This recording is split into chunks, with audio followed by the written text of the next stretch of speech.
Hi students, आज की class में हम करने जा रहे हैं सीबीएसई 2014 का पेपर कंप्लीटली सॉल्व। तो चलिए बिना टाइम को वेस्ट किए हुए हम आ जाते हैं अपने पेपर पर। तो बच्चों यहाँ पे ये पहला सवाल और दूसरा सवाल ये हमें करने नहीं है क्योंकि आउट ऑफ सिलेबस है। हम सवाल स्टार्ट करते हैं अपना सवाल नंबर तीसरे से, राइट।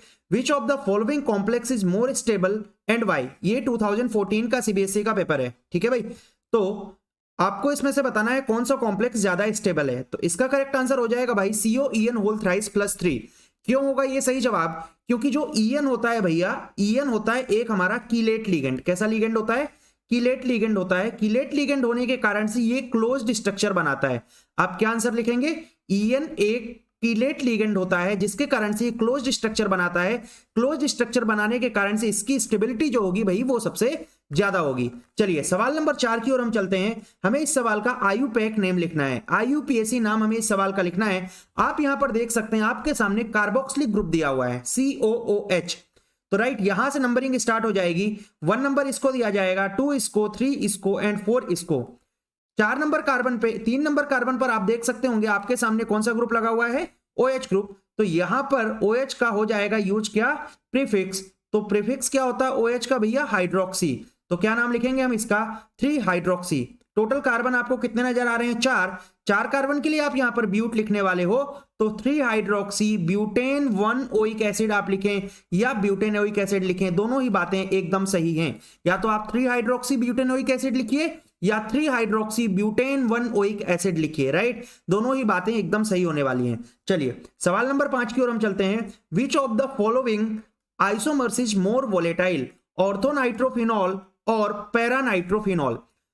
तो आइए बात करते हैं दोनों आइसोमर के बारे में हम डिटेल में। और ये एक इंपॉर्टेंट सवाल है, इस सवाल के आने के चांस बहुत ही ज्यादा हुआ करते हैं पेपर के अंदर, ठीक है भाई। जो भी सवाल ज्यादा इंपॉर्टेंट होगा मैं उस पर लिखता जाऊंगा, आपको बताता जाऊंगा कि ये सवाल आपके इस पेपर के लिए भी इंपॉर्टेंट है। और बाकी तो आपको इस पूरे पेपर के जितना भी हम इस सीरीज में करने वाले हैं 2014 से लेकर के 2023 तक के पेपर हम सॉल्व करने वाले हैं। 2024 का पेपर हम 27 फरवरी को जब आ जाएगा उस दिन सॉल्व करेंगे। लेकिन हाँ, 2014 से 23 तक के पेपर हम अभी इस सीरीज में फिलहाल करने वाले हैं। तो आपको इन 10 सालों के पेपर बहुत ही बढ़िया तरीके से सॉल्व कर लेना है। एक एक सवाल आपको आना चाहिए, बाय हार्ट होना चाहिए। बात समझ आ गई क्या? तो ऑर्थोनाइट्रोफिनॉल, ऑर्थोनाइट्रोफिनॉल हमारा ये होता है। पैरानाइट्रोफिनॉल हमारा भैया ये होता है, ये है हमारा पैरानाइट्रोफिनॉल। अगर हम ऑर्थोनाइट्रोफिनॉल की बात करें तो यहां पर होती है कौन सी बॉन्डिंग? Intramolecular H bonding. ध्यान रखिएगा कौन सी बॉन्डिंग? Intramolecular H bonding. यहां पर hydrogen bonding with in the molecule होती है। और ये जो हमारा पैरानाइट्रोफिनॉल है इसमें हुआ करती है इंटरमॉलिक्यूलर H बॉन्डिंग। अब बोले सर इन दोनों में से, इंटर और इंट्रा में से कौन सी बॉन्डिंग स्ट्रांग होती है? तो मेरे भाई इंटर वाली जो बॉन्डिंग होती है ये स्ट्रांग होती है। आप खुद भी देखो, मान लो आपके स्कूल में 2 कंपटीशन हो रहे हैं, इंटर हाउस और या तो आप ये समझो इंटर स्कूल और इंट्रा स्कूल।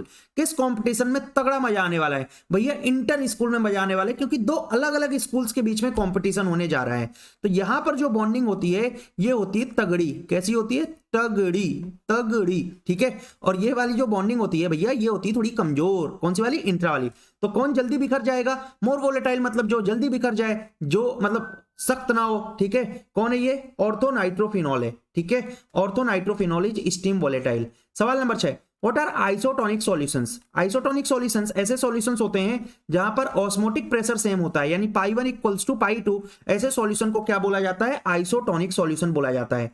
चलिए सवाल नंबर 7 की ओर चलते हैं हम। ये 1 मार्कर सवाल हमारे चल रहे हैं। Arrange the following compound in increasing order of solubility in water. निम्न यौगिकों को पानी में बढ़ती घुलनशीलता के क्रम में व्यवस्थित। बहुत खतरनाक हिंदी लिखी है भैया। Arrange the following compound in increasing order of solubility in water. तो एक है हमारे पास में C6H5NH2, ठीक है। एक है हमारे पास में C2H5 होल ट्वाइस NH और एक है हमारे पास में C2H5NH2। देखो मैं डायरेक्ट आंसर तो इसका बताऊंगा ही, लेकिन साथ के साथ ही इसमें जो कॉन्सेप्ट यूज हुआ है वो भी आपको बताया जाएगा, ठीक है। आंसर के साथ साथ कॉन्सेप्ट भी आपको क्या होना चाहिए भाई? पता होना चाहिए, ठीक है। तो देखिए जो सॉल्युबिलिटी होती है, क्या होती है? जो सॉल्युबिलिटी होती है वो किस बात के इनवर्सली प्रोपोर्शनल होती है? मॉलिक्यूलर मास के इनवर्सली प्रोपोर्शनल होती है भाई। मॉलिक्यूलर मास जहां पे ज्यादा हो गया सॉल्युबिलिटी वहां पे हो जाएगी कम, कहने का मतलब इसका मॉलिक्यूलर मास सबसे ज्यादा। तो ये तो लगा ही रखा था, है ना, कोई भी कर सकता था इस सवाल को। ठीक है भैया, बस सीधा सीधा अरेंज करना था, इंक्रीजिंग ऑर्डर हो गया। Then which of the two component of starch is water soluble. तो मेरे भाइयों स्टार्च के दो कंपोनेंट हुआ करते हैं, कौन कौन से, एक अमाइलोज और एक अमाइलोपेक्टिन। अब जैसे ये सवाल आ गया, विच of the following component of the starch is water soluble, तो क्या मैं आपको बस इतना बताने वाला हूं, अमाइलोज और अमाइलोपेक्टिन, बस आंसर बता दूं आपको? नहीं भैया, मैं इससे रिलेटेड अगर मान लो कल को डिफरेंस आ जाए, ठीक है, इस साल के पेपर में मान लो डिफरेंस आ जाए अमाइलोज और अमाइलोपेक्टिन के बीच में क्या डिफरेंस है, तो वो भी आप बड़े आराम से कर पाओ अगर आप इस वीडियो को देख रहे हो। तो इससे रिलेटेड जितना भी कॉन्सेप्ट है सारा आपको पता होना चाहिए। ठीक है, क्या पता कौन सा सवाल आ जाए। तो अमाइलोज और अमाइलोपेक्टिन, ठीक है, तो अगर हम अमाइलोज की बात करते हैं तो अमाइलोज कम पार्ट स्टार्च का कॉन्स्टिट्यूट करता है 15 से 20%, और अगर हम अमाइलोपेक्टिन की बात करें तो 80 से 85%। देखो इसको ऐसे याद रखना, छोटा स्पेलिंग कम कंटेंट, बड़ा स्पेलिंग ज्यादा कंटेंट। ठीक है भाई, बहुत आसानी से याद हो जाएगा। कम लेंथ है इसकी, है ना, तो इसका मतलब इसमें लेस ब्रांच, मतलब ब्रांचिंग नहीं होती है, नो ब्रांचिंग, यहाँ पे ब्रांचिंग नहीं होगी। ठीक है, और यहाँ पे क्या रहेगा, ब्रांचिंग होगा। ठीक है भाई, ब्रांचिंग होगा यहाँ पर।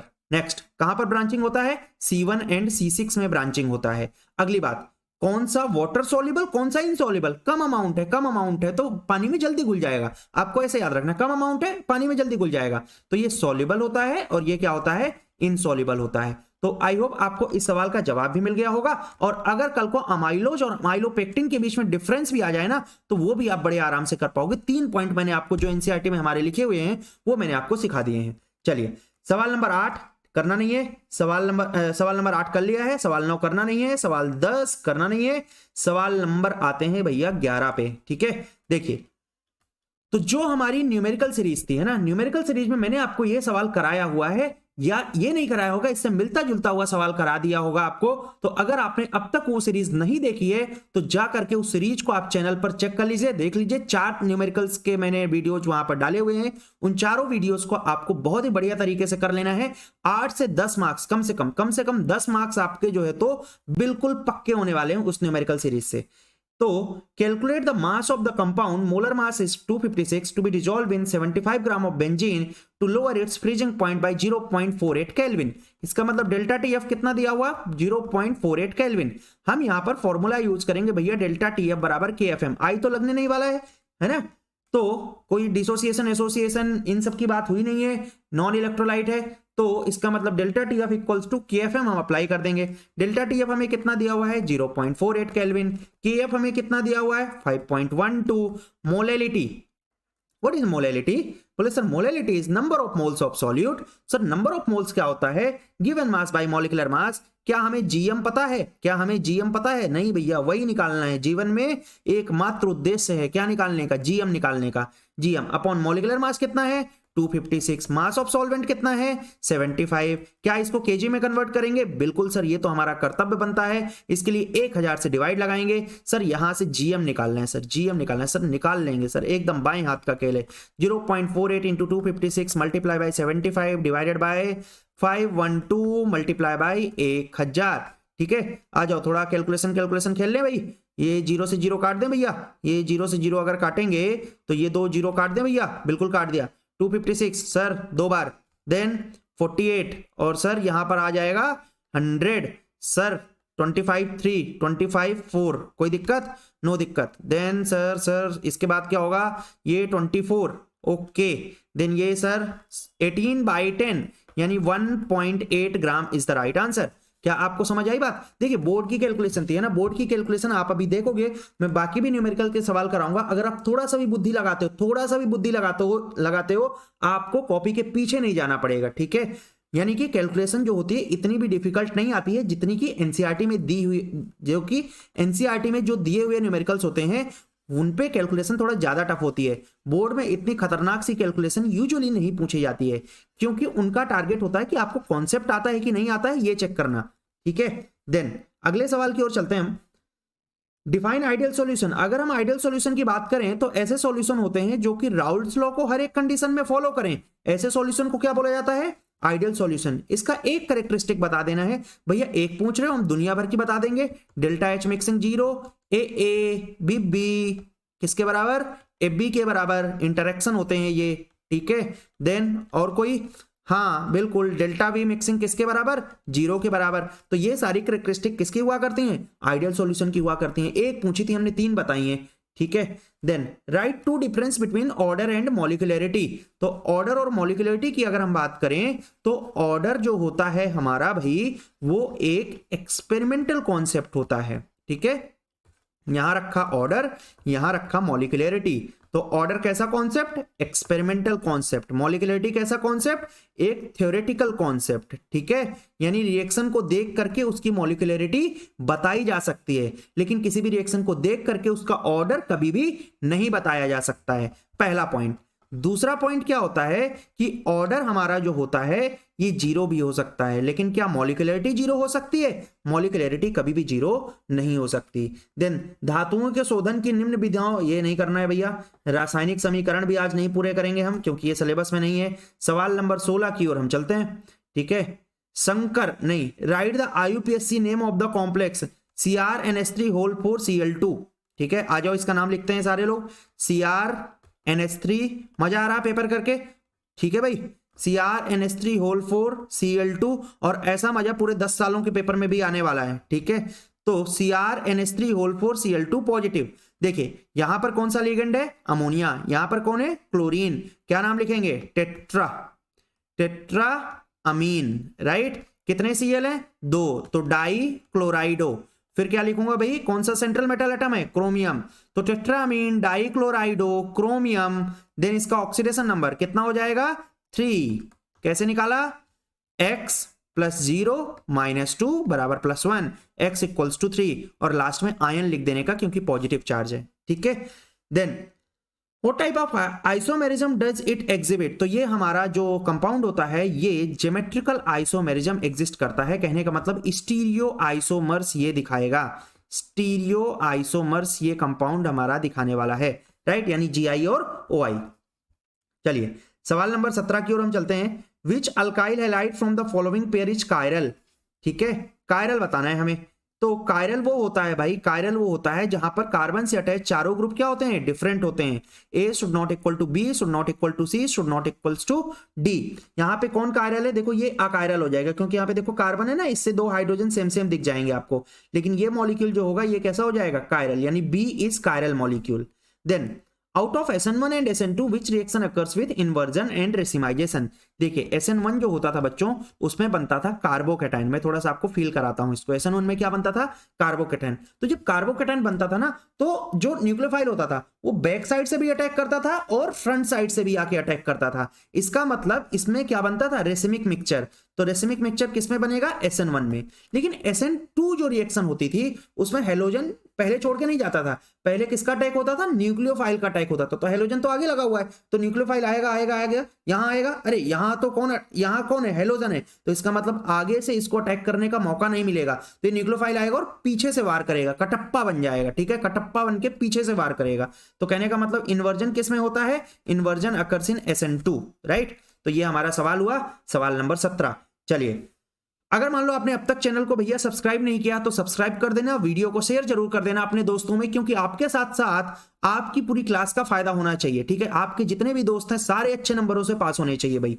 देन सवाल नंबर 18 की ओर चलते हैं। Draw the structure of major monohalo product. यहां पे क्या करना है, SOCl2 भैया बेस्ट रिएक्शन होती थी ये, क्योंकि SO2 और HCl जो होते थे ये बाहर निकल जाते थे। OH हटेगा और Cl लगेगा, OH हटेगा Cl लगेगा, यहां पे साइक्लोहेक्सेन में क्लोरीन आ जाएगा, ठीक है। Next HBr with peroxide. भैया पेरोक्साइड कौन सा rule, anti Markovnikov rule, anti rule. Anti क्या कहता है, Br को भैया वहां अटैच मारो जहां पे less number of hydrogen atom है। तो यहां पर क्या आ जाएगा, CH2 CH2 CH2 Br। भैया रात के 12 बजे भी कौन परेशान कर रहा है, अच्छा ठीक है कोई बात नहीं, नहीं बताता हूं भाई कौन परेशान कर रहा है। सो CH2 CH2 CH2 Br, ठीक है। देन सवाल नंबर 19 हमें करना नहीं है, सवाल नंबर 20 हमें करना नहीं है, सवाल नंबर 21 हमें करना नहीं है, ठीक है। चलिए सवाल नंबर 22, अगेन न्यूमेरिकल सीरीज में सेम सवाल आपको कराया हुआ है बच्चों।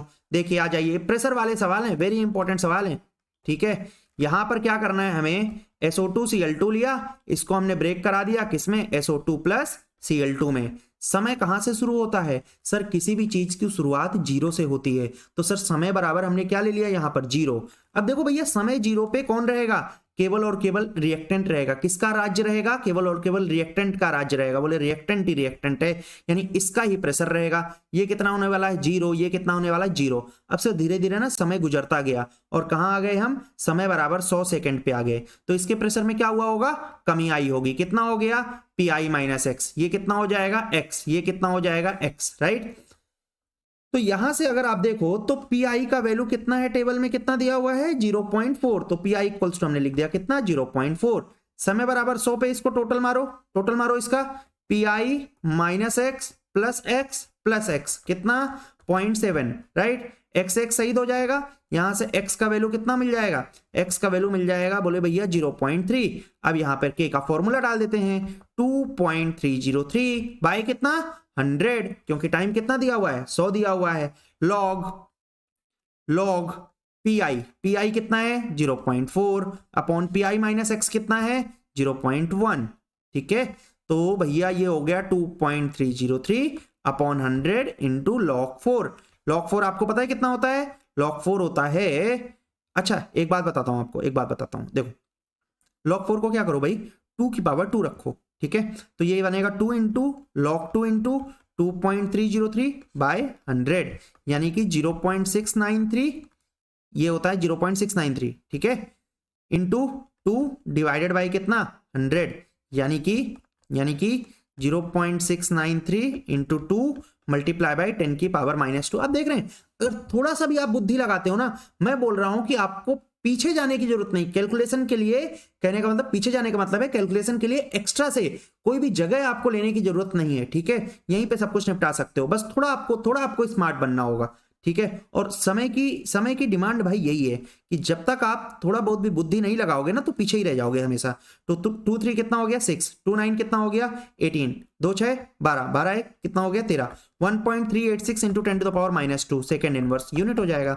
ठीक है, यूनिट लिखना नहीं बोलना, मार्किंग स्कीम स्ट्रिक्ट कह रही है कि हाफ मार्क आपको डिडक्ट कर लेना है अगर कोई यूनिट ना लिखा हो तो। ठीक है, next, deficiency of which vitamin, vitamin नहीं विटामिन, हम सर आईसीएससी के बच्चे हैं सर, नहीं सीबीएसई के। सीबीएसई के हैं तो विटामिन बोलेंगे, आईसीएससी के हैं तो विटामिन्स बोलेंगे, vitamins. Deficiency of which vitamin causes night blindness.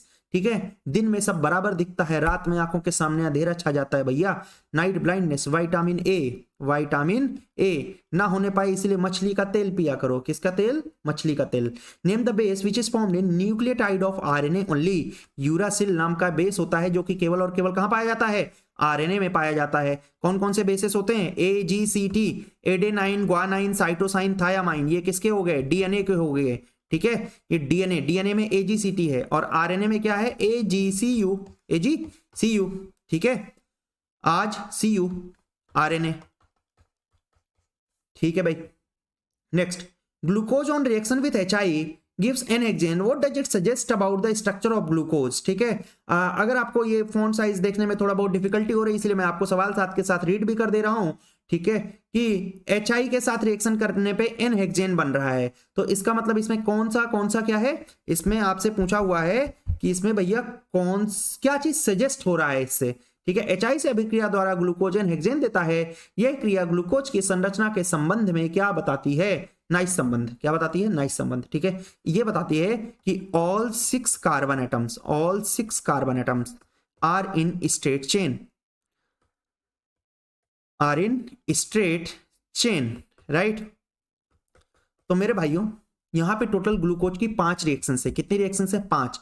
इन 5 में से आपके पेपर में कोई ना कोई एक रिएक्शन जरूर पूछी जाएगी। इन 5 रिएक्शन को आपको बहुत ही बढ़िया तरीके से समझ लेना है और इसको याद रख लेना है। ठीक है, 5 में से कोई एक जरूर पूछी जाएगी, 1 नंबर की। ठीक है, जब आ जाए ना जिस दिन, तो आके कमेंट कर देना चैनल पे, हाँ भैया आई थी और हमने इस सवाल को बहुत ही बढ़िया तरीके से कर दिया था। सवाल नंबर 26 की ओर चलते हैं। गोली की रफ्तार से हमारा जो है तो ये पेपर चल रहा है एकदम। Right the mechanism of the following reaction, CH3CH2OH HBr के साथ में रिएक्ट किया, CH3CH2Br और H2O बना। आ जाओ अभी निपटाते हैं इसको। ठीक है, देखो ये है हमारा CH3CH2OH, HBr जो होगा ना पहले H प्लस देगा, H प्लस देगा तो ये यहां पर आएगा, अटैक मारेगा, ठीक है, अटैक मारेगा जब तो ये ऐसा बन जाएगा, ठीक है भाई। इसके ऊपर कैसा चार्ज आ जाएगा, पॉजिटिव चार्ज। अब देखो ऑक्सीजन 3-3 बॉन्ड बनाने लग गया, वाटर मॉलिक्यूल बाहर निकल जाएगा अगले स्टेप पे, और क्या बन जाएगा हमारा, कार्बोकैटायन बन जाएगा। इसी कार्बोकैटायन का इंतजार कर रहा था यहाँ पर Br- बैठे बैठे। Br- बड़ा होशियार बोल रहा है कि जब जब कार्बोकैटायन बनेगा तब मुझे बताना, मैं जाऊंगा अटैक मारूंगा। आओ भैया Br- आओ, Br- जी आएंगे और इस पे अटैक मारेंगे। पानी तो पहले ही निकल चुका है तो प्लस H2O, हो गई रिएक्शन, है ना बात सही, हो गया मैकेनिज्म। 3 स्टेप में टोटल कर देना है, सबसे पहले H प्लस का अटैक कराना है, देन कार्बोकैटायन बनाना है, फिर Br- का अटैक करा देना है। Next, right the reaction involve in राइमर-टाइमन reaction. आप देखिए फिर से मैं वही बात करना चाहूंगा आपसे, ऑल नेम रिएक्शंस,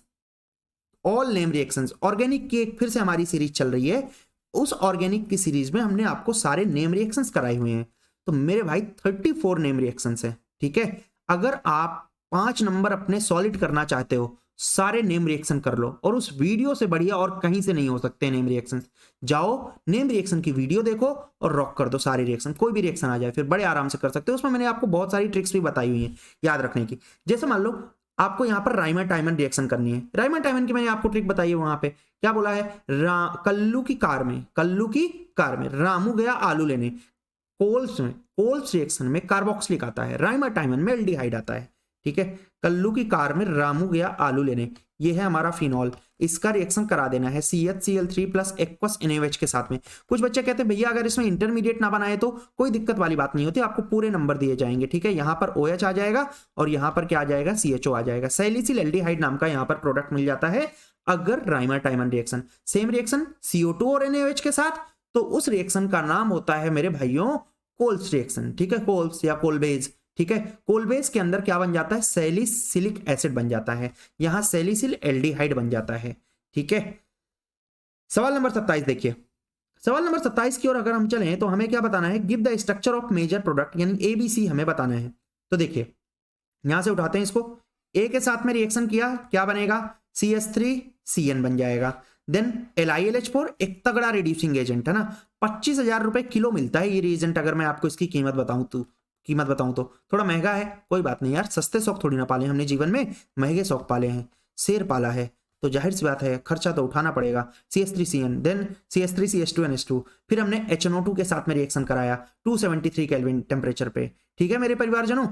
सस्ते शौक हमने नहीं पाले हैं मेरे परिवारजनों, हमने शेर पाला हुआ है। तो HNO2 0 डिग्री सेल्सियस पे C बनाना है, C क्या बन जाएगा भैया, HNO2 CH3 CH2OH, राइट। तो ये HNO2 के साथ जब भी अमाइन रिएक्शन करता है तो उस दौरान अल्कोहल बन जाता है, ठीक है। नेक्स्ट, CH3COH अमोनिया के साथ में रिएक्शन करके हीट कर दिया, यहां पर क्या बन जाता है, पहले तो CH3COONH4 बन जाता है, लेकिन हीट भी किया है। हीट करने पे आपको पता है क्या होता है, हीट करने पे बोले सर जब बहुत ज्यादा गर्मी हो जाती है ना तो बॉडी के अंदर डिहाइड्रेशन हो जाता है। इसका मतलब यहां पर क्या बन जाएगा, अमाइड बन जाएगा, यानी CH3CONH2। फिर हमने Br2 प्लस NaOH के साथ में रिएक्शन करा, ये कौन सी रिएक्शन है, ये भैया happy birthday reaction. Happy birthday में क्या होता है, जीवन का 1 साल कम हो जाता है, तो HBD में यानी हॉफमैन ब्रोमाइड डिग्रेडेशन में 1 कार्बन कम हो जाता है। ये ट्रिक भी आपको वहीं पे बताई हुई है मैंने। तो क्या बन जाएगा यहाँ पर, CH3NH2 बन जाएगा, यानी कि अमाइन बन जाएगा, 1 कार्बन, ये वाला कार्बन कम हो जाता है CO वाला। देन क्लोरोफॉर्म प्लस NaOH के साथ में करा दिया तो क्या बन जाएगा, CH3NC बन जाएगा, ठीक है। आइए और वाला भी कर लेते हैं सवाल हम, ठीक है। हमें क्या करना है, कन्वर्ट करना है नाइट्रोबेंजीन को, किसमें कन्वर्ट करना है भैया, एनिलीन में। तो देखो बहुत ही आसान सी कन्वर्जन आई हुई है, 3 कन्वर्जन है, ठीक है। बहुत ही थर्ड क्लास कन्वर्जन पूछी थी, थर्ड क्लास, ठीक है। देखो कैसे कैसे, nitrobenzene to aniline, what is nitrobenzene, benzene के ऊपर NO2, what is aniline, benzene के ऊपर NH2। हम यहां पर क्या कराना चाहते हैं, रिडक्शन कराना चाहते हैं। रिडक्शन के लिए क्या यूज करेंगे, SN प्लस HCl, या क्या यूज कर लेंगे, Fe प्लस HCl, और ये रिएक्शन हमारी हो जाएगी, है ना आसान। देखो बहुत सिंपल से कन्वर्जन, एक रिएजेंट आपको याद रखना है। Next, ethanoic acid to methanamine, कोई भी एक यहां पर यूज कर सकते हैं, SN प्लस HCl या Fe plus HCl। What is ethanoic acid, CH3COH। अगर आप थोड़ा सा भी होशियार हो, अच्छा बोले अगर सर होशियार हैं तब तो कर ही लेंगे, तो मतलब ये और ये, इसका दूसरा और इसका दूसरा सेम ही है लगभग, ठीक है। देखो सबसे पहले इसका अमोनिया के साथ में रिएक्शन करा के हीट मारता हूं। हीट मारा, क्या बना, CH3CONH2। अब एक काम करता हूं भैया, इसका एक कार्बन कम करना है ना, मीथेनामाइन बनाना है। क्या बनाना है, मीथेनामाइन। तो क्या बन जाएगा, right the chemical equation involve, वही तो लिखेंगे और क्या करेंगे, हैं नोट लिखने की क्या जरूरत थी, कन्वर्जन शब्दों में थोड़ी ना लिख देंगे। CH3COH NH3 हीट मारा, CH3CONH2, फिर इसका रिएक्शन किसके साथ में, Br2 प्लस NaOH के साथ में, क्या बन जाएगा, इससे बन जाएगा भैया आपका CH3NH2, राइट, 1 डिग्री अमाइन बन जाएगा। Next, aniline to N phenyl ethanamide.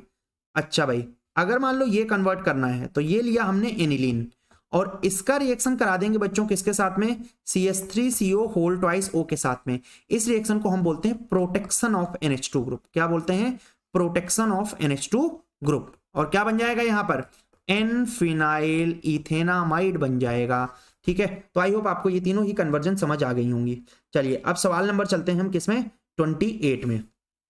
ठीक है, तो देखिए जो 28 नंबर सवाल है हमारा, इसमें सबसे पहले क्या है, डिफाइन करना है लिमिटिंग मोलर कंडक्टिविटी। क्या होता है, जब मोलर कंडक्टिविटी में जब कॉन्सेंट्रेशन जीरो की ओर अप्रोच करने लग जाता है तो उसी को हम क्या बोला करते हैं, मोलर कंडक्टिविटी में कॉन्सेंट्रेशन जीरो की ओर अप्रोच करने लग जाता है, उसी को हम लिमिटिंग मोलर कंडक्टिविटी बोलते हैं, right. Next, fuel cell. Fuel cell क्या होते हैं भैया, ये ऐसे सेल होते हैं जो कि कंबसन एनर्जी को, कौन सी एनर्जी को, कंबसन एनर्जी को, किसकी कंबसन एनर्जी को, हाइड्रोजन, मीथेन, मीथेनॉल, इनकी कंबसन एनर्जी को किसमें चेंज कर दें, इलेक्ट्रिकल एनर्जी में चेंज कर दें। ठीक है, तो इसका मतलब ये हुआ, ऐसे सेल क्या कहलाते हैं हमारे, फ्यूल सेल कहलाते हैं। नेक्स्ट, एक न्यूमेरिकल है हमारा, resistance of the conductivity cell filled with this. ठीक है, एक काम करते हैं, सबसे पहले जो ये वाला सेल दिया हुआ है हमारा, कौन सा, 0.02 वाला, इस वाले सेल के लिए हम क्या निकाल लेते हैं, 0.1 वाला जो सेल है, 0.1 वाले सेल के लिए हम L/A निकाल देते हैं। क्या निकाल देते हैं, L/A निकाल देते हैं। ठीक है, क्योंकि इसका कप्पा हमें दिया हुआ है, कप्पा कितना दिया हुआ है, 1.29 इंटू 10 टू द पावर -2। तो बच्चों कप्पा इक्वल्स टू होता है GL/A, राइट। तो यहां से L/A कितना हो जाएगा, कप्पा अपॉन G, और 1/G ही रेजिस्टेंस होता है, तो L/A कितना आ जाएगा, RK। ये हम किसके लिए कर रहे हैं, ये हम कर रहे हैं 100 ओम वाले के लिए, तो क्या वैल्यू आ जाएगी, 1.29 आ जाएगा सेल कांस्टेंट का वैल्यू। फिर दूसरे वाली रिएक्शन के लिए, दूसरा वाला जो हमारा कंडक्टिविटी सेल है, उसके लिए हम यही सेम वैल्यू यूज कर लेते हैं, यानी दूसरे के लिए फिर से हमें कप्पा निकालना है, तो कप्पा तो सेम रहेगा, कप्पा कितना हो जाएगा, GL/A। ठीक है, मतलब सॉरी, कप्पा सेम नहीं रहेगा, L/A तो सेम रहेगा, G चेंज हो जाएगा, तो कितना आ जाएगा ये 1/520, क्योंकि रेजिस्टेंस हमारा कितना दिया हुआ 520, और L/A कितना 1.29। सो ये आई होप आप सॉल्व कर लेंगे, एंड देन लैम्डा m का फॉर्मूला लगा देंगे, K × 1000 डिवाइडेड बाई C। ठीक है, चलिए इसका और आपको मैं खुद से करने को दे रहा हूं, क्योंकि नेक्स्ट इक्वेशन है, सेम सवाल आपको मैंने न्यूमेरिकल सीरीज में कराया हुआ है। ठीक है, सेम सवाल आपको कराया हुआ है, तो ये आपका HW है। ठीक है, नेक्स्ट इक्वेशन में आपको, नेक्स्ट इक्वेशन के काफी सारे इवन मैंने सवाल कराए हुए हैं, ये सवाल मैंने टच नहीं किया था वहां पे शायद, इसलिए मैंने आज यहां पर आपको करा दिया है। नेक्स्ट, Cu+2 से Cu जाना है, कितने फराडे चाहिए होंगे, जितने इलेक्ट्रॉन उतने फराडे, इसका मतलब सर 2 फराडे लग जाएंगे। ठीक है, चलिए अगले सवाल की ओर हम चलते हैं, सवाल नंबर है हमारा 29। ठीक है, K2MnO4 MnO2 बनाना है हमें, कहां से, K2MnO4 से, नहीं MnO2 से K2MnO4 बनाना है, तो आसान सी रिएक्शन है, एनसीईआरटी में हमारे MnO2 का रिएक्शन करा देंगे KOH और ऑक्सीजन के साथ में, क्या बन जाएगा भैया, K2MnO4 बन जाएगा। देन डाइक्रोमेट बनाना है, क्रोमेट से कोई दिक्कत वाली बात नहीं है भैया, इसमें H+ डाल दो, डाइक्रोमेट बन जाएगा। ठीक है, then Mn+2 is more stable than Fe+2, क्यों, क्योंकि Mn+2 क्या करता है, स्टेबल कॉन्फ़िगरेशन अटेन कर लेता है 3d5, right. Then enthalpy of atomization zinc का लोवेस्ट क्यों होता है, क्योंकि इस पे अनपेयर्ड इलेक्ट्रॉन कितने हुआ करते हैं भैया, 0, यानी मेटेलिक बॉन्डिंग क्या होती है, मेटेलिक बॉन्डिंग वीक होती है, बहुत ही कमजोर होती है।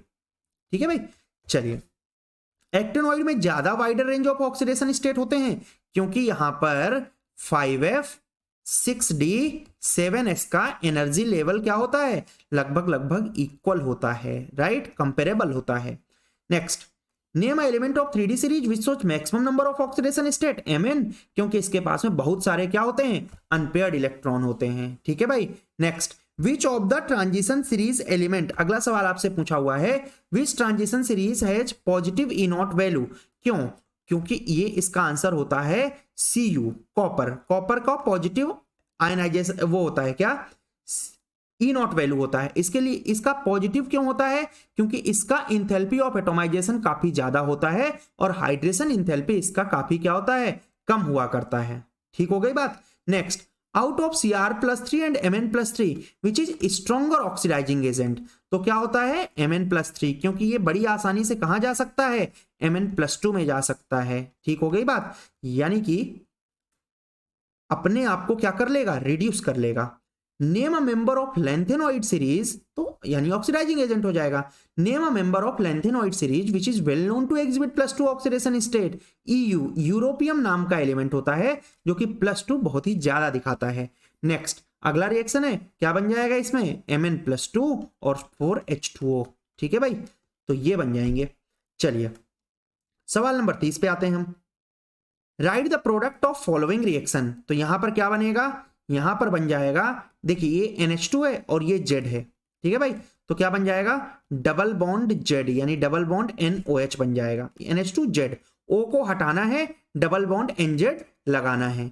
ये कौन सी रिएक्शन है, कौन सी रिएक्शन है भाई, इसका नाम बताओगे आप लोग मुझे कमेंट सेक्शन में। ठीक है, लास्ट सवाल जो है हमारा, ये नेम रिएक्शन आपको बतानी है, इन दोनों की 2 और 3 की, ये आपको कमेंट करना है भैया कि इसका इन दोनों का नेम रिएक्शन में क्या क्या नाम है। मैं प्रोडक्ट यहां पर बना देता हूं, एक का प्रोडक्ट बन जाएगा NaOH है ना, तो कोना लग जाएगा और साथ के साथ ही एल्कोहल आ जाएगा CH2OH। तो आई होप आप देख के इसको समझ पाए होंगे कौन सी नेम रिएक्शन है, कमेंट करके आपको ये बतानी है।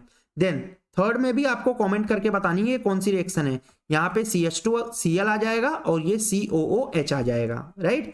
नेक्स्ट, बेंजल्डिहाइड और बेंजोइक एसिड को डिस्टिंग्विश करना है। बाइकार्बोनेट टेस्ट का यूज कर लेंगे भैया, बाइकार्बोनेट ये रिएक्शन दिखा देगा, ये नहीं दिखाएगा। प्रोपेनल एंड प्रोपेनोन 3 टेस्ट हैं, कोई भी यूज करो, चाहे तो आइडोफॉर्म यूज करो, चाहे तो फेलिंग्स यूज करो, चाहे तो टॉलेंस यूज करो, कोई भी यूज करो, तीनों से ही डिस्टिंग्विश हो जाएगा। प्रोपेनोन आइडोफॉर्म दिखाएगा, प्रोपेनल नहीं दिखाएगा। आइडोफॉर्म में क्या होता था, येलो येलो PPT बनता था। ठीक है, हो गए 5 सवाल, और भी कर लो। CH3CHO ज्यादा रिएक्टिव होता है, स्टेरिक हिंड्रेंस कम होता है। कार्बोक्सिलिक एसिड स्ट्रॉन्गर एसिड होता है क्योंकि negative charge is on more electronegative atom. इसका जब रेजोनेंस बनाते हैं ना हम कार्बोक्सिलिक का, तो यहां पर जो नेगेटिव चार्ज आता है वो किसके ऊपर आता है, ज्यादा इलेक्ट्रोनेगेटिव एलिमेंट के ऊपर आता है, इसलिए ज्यादा एसिडिक होता है। वुल्फ किस्नर, एल्डोल, कैनिजारो, ये तीनों आपको अगर अभी भी नहीं आती हैं तो जो नेम रिएक्शन वाली PDF है भैया, नेम रिएक्शन वाली PDF वहां से आपको कर लेना है। PDF भी है, टेलीग्राम चैनल पर मिल जाएगी, और नेम रिएक्शन की वीडियो भी है जो कि आपको ऑर्गेनिक सीरीज में मिल जाएगी, वहां से आपको कर लेना है। तो आई होप आपको ये पेपर पूरी तरीके से समझ आ गया होगा, और नेक्स्ट वीडियो जो होगी उसमें हम 2015 का पेपर सॉल्व करने वाले हैं, इसी तरीके से गोली की रफ्तार में सॉल्व करेंगे। ठीक है, आधे घंटे 35 minute 40 minute max to max, और हम पूरा पेपर सॉल्व कर लेंगे। ठीक है, इसी तरीके से आप पढ़ाई करते रहिए और मिलते हैं हम अगली वीडियो में। तब तक के लिए जय हिंद, जय भारत।